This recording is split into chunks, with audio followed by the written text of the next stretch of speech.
Добре, тогава ще ги попитам за завършващо послание за днес или нещо друго, което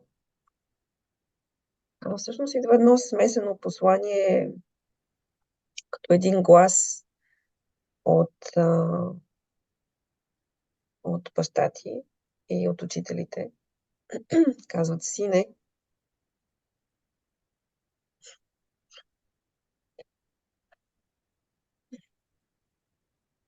малко ме разчувства енергията, извинявам се.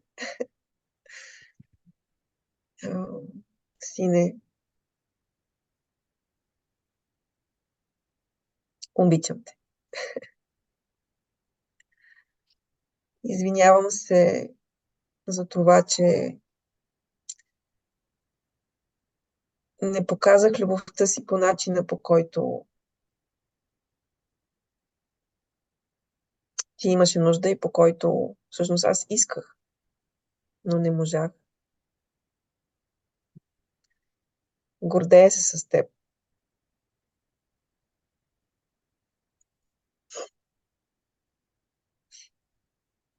Изключително много. Тук, горе, в духовния свят, а,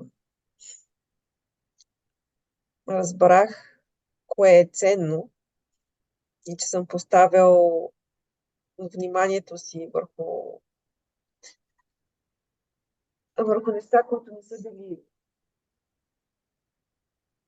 толкова важни, аз съм пропуснал важните.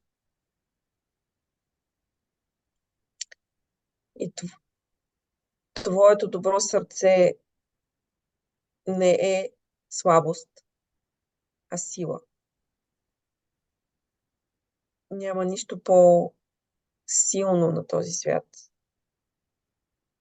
от силното голямо сърце. Няма по-смел мъж от мъжът с силно голямо сърце. Няма по-силен мъж от мъжът, който може да обича. Любовта не е слабост. Любовта е сила. Обичам те. Вярвам в теб.